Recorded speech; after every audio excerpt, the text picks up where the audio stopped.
A hush fell over Kosam Palace as whispers of President Ibrahim's unscheduled address, commander of the Cobra unit, rippled across Burkina Faso.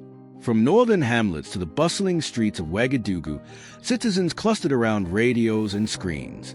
In the grand hall, military officers, teachers, clerics, and weathered farmers filed in, their anticipation palpable. When Ibrahim entered, alone, clad in simple traditional robes, his face bore a quiet resolve. His gaze met theirs, not as a ruler, but as a son of the soil. His voice, when it broke the silence, carried the weight of a father addressing his kin. He began with his roots, not in the gleam of metal, but in the grit of Sahel training grounds, where dust clung to his boots and endless marches forged his will. He spoke not as a president, but as a servant, shaped by loss and bound by duty's heavy yoke. His words flowed like a steady breeze across parched earth, deliberate, rooted, raw. The room held its breath, not in awe of power, but in reverence for truth.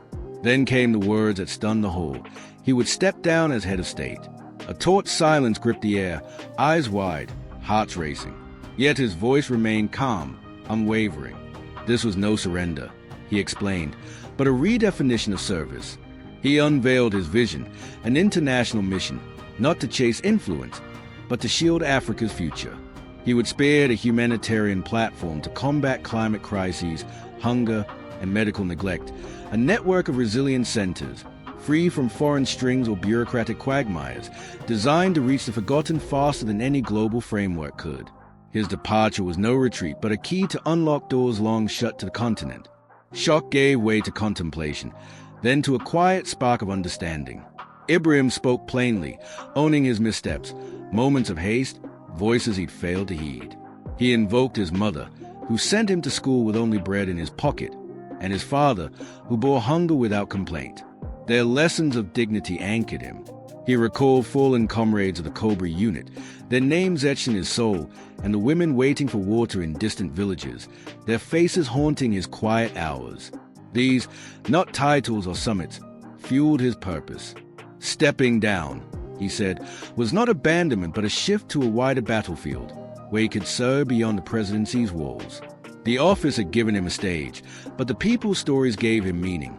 The weary eyes of farmers, the resolve of girls clutching books through dust, the unbowed spirit of elders who'd outlasted broken promises. Leadership, he admitted, was a heavier burden than he'd foreseen, fraught with doubt and sleepless nights. Yet the memory of those he served kept him steady. His words were no goodbye, but a call to recognize a nation's strength, not in its leader, but in its people's clarity. He spoke of a farmer who fed his village rather than sell his crop cheap, a teacher who lit her classroom at night for adults learning to write, a boy who swam through floods to save his neighbors. These acts, not speeches, charted a country's course. Unity, he said, was no chant but a daily choice, to help without being asked, to stand against exploitation, to lift others without seeking reward. Dignity, he reminded them, was not bestowed by titles but carried in every heart. His mission would elevate this truth, ensuring Africa's safety and progress no longer hinged on fickle foreign aid. He envisioned a continental alliance, not of sealed treaties but of real cooperation, nations, communities, and individuals united in the belief that no one should be forsaken for where they live or what they lack. His voice never wavered. It didn't need to. Its power lay in its honesty, in a promise that lingered long after the hole emptied. Across Burkina Faso, his words ignited action. On clinic walls and schoolyards, hand-painted signs bloomed, "Dignity endures. We are not shadows." These were not state decrees, but the work of students, vendors, and farmers answering his call. In Ouagadougou's markets, cooperatives formed to aid the displaced. In Sahel border towns, villagers stockpiled supplies for mobile health units. Youth groups organized flood relief and language classes for migrants. In Ouagadougou, students forewent phones and power for a day, honoring those for whom such things were luxuries. Elders sent handwritten blessings to the capital, seeing in Ibrahim's choice not betrayal but a return to an ancestral path where leaders walked among their people, even from afar. Beyond Burkina Faso, African leaders rallied. Delegations offered support, not to bureaucrats, but a community stirred by Ibrahim's vision. Agreements materialized swiftly. Solar-powered medical caravans staffed by African doctors, training for rural logistics coordinators, a regional climate resilience task force. These bore no fanfare, only the quiet momentum of a soldier who spoke as a son. Weeks later, Ibrahim left Burkina Faso, his journey beginning on sun-scorched roads far from diplomatic halls. He sought out forgotten places, villages where rivers had dried, settlements where children played by crumbling walls. He came not to lecture but to listen, sitting with elders, cradling infants, absorbing stories carved into weary faces. Farmers spoke of floods and drought, teachers of empty chalkboards, grandmothers of rationed medicine. In simple clothes, known only by whispers, he knelt in the same red earth as they did, carrying their truths not to a palace but to a growing idea, a network of dignity-driven aid built from within. Back home, a transition government of educators, doctors, and organizers took root, guided by transparency.